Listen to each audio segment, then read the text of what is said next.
सत साहेब जय हो, बंदी छोड़ की बंदी छोड़ सतगुरु रामपाल जी महाराज की जय हो, बंदी छोड़ कबीर साहब की जय हो। भगत भाइयों, ज्ञान अमृत एवं षड्यंत्र का विश्व पुस्तक एवं पीडीएफ फाइल एवं लिंक प्राप्त करने के लिए 98 280 72 914 ओम प्रकाश दास राजस्थान। भगत भाइयों, मैंने आपको 430 संत रामपाल जी महाराज का कोर्ट जजमेंट का पार्ट नंबर मैंने पहले 8 सुनाया था, अब मैं पार्ट नंबर आपको 9 सुना रहा हूँ। ये पार्ट नंबर आपको मैं 8 सुना रहा हूँ। 8 7 सुना दिया, अभी 8 सुना रहा हूँ मैं।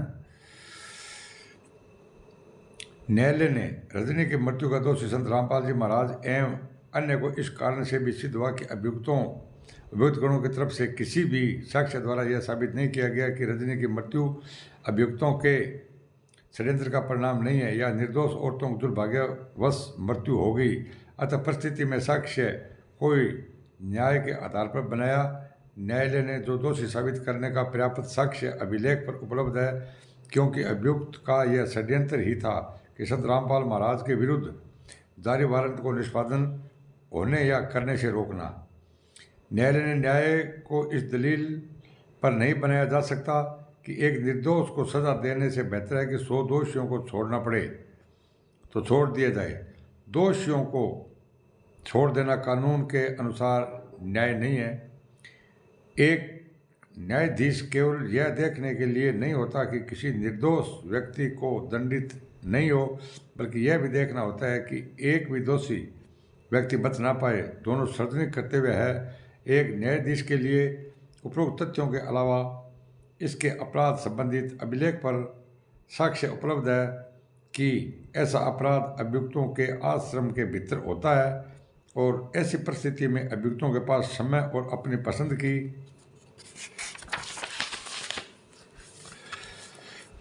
की परिस्थितियों में अपराध की योजना बनाने और अपराध कारित करने का पूरा अवसर होता है, और ऐसा मामले में अभियुक्त पक्ष के लिए साबित करना बेहद मुश्किल होता है। इस स्थिति में न्यायालय द्वारा परिस्थिति जन्य साक्ष्य के सख्त सिद्धांत पर जोर दिया जाता है। परिस्थिति जन्य साक्ष्य अभियुक्तों के विरुद्ध अभिलेख पर उपलब्ध है, अतः अभियुक्तों के अपराध कारित करने का दोषी पाया जाता है। बचाव पक्ष साक्ष्य नागेंद्र चौहान का साक्ष्य है कि सीसीटीवी कैमरा सतलोक आश्रम में बलजीत के निर्देश पर इंस्टॉल किया करते थे।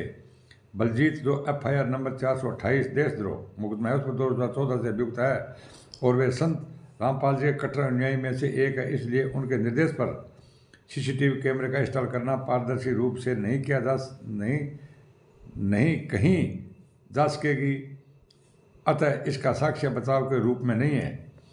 दूसरा, अभियोजन पक्ष गवाह नंबर 1 से 15 एवं गवाह नंबर 18 से 23 बयान में साबित है कि हाईकोर्ट चंडीगढ़ द्वारा जारी अजमानतिया वारंट निष्पादन करने से रोकने के लिए अभियुक्त गुण ने आपराधिक षड्यंत्र के तहत बाबा रामपाल के हजारों अनुयायियों को सतलोक आश्रम बरवाला में दिनांक 18/11/14 के पूर्व ही यह बहाना बनाकर बुलाया कि गुरुजी सत्संग एवं अपने अनुयायियों को दर्शन तथा आशीर्वाद देंगे। लोगों ने झूठ बोल के पीड़ो पर्चो काट के बुला लिया, भाई लोगों ने मराने वास्ते बड़ा जब 5 मर एक बच्चा मरी, ऐसा सारा दोष मैनेजमेंट का है, किंतु ऐसा प्रोग्राम वास्तव में नहीं था। अभियुक्तगण गलत ढंग से अनुयायियों को बुलाकर अवरोध किए हुए थे तथा अपने ढाल बनाने हेतु उपयोग किए थे, मतलब ढाल बनाने वास्ते।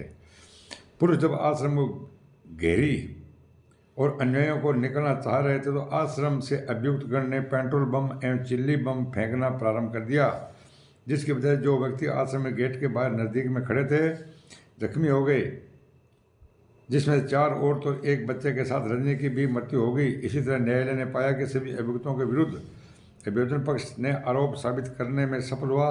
बिल्कुल साक्ष्य नेचुरली है और न्यायालय को अविश्वास करने का कोई भी कारण नहीं है, और न बचाव पक्ष की ओर से ऐसा कोई साक्ष्य है कि जिससे यह साबित हो कि इस केस के अभियुक्त को गलत ढंग से फंसाया गया है। शायद साहेब, ये भक्त भाइयों मैंने आपको पार्ट नंबर 9 सुना दिया। 8 अब मैं 9 आगे और सुनाऊंगा। और ज्ञान अमृत षड्यंत्र का विश्व पुस्तक प्राप्त करने के लिए 98 280 72 914 ओम प्रकाश दास राजस्थान श्री गंगानगर। शायद साहेब।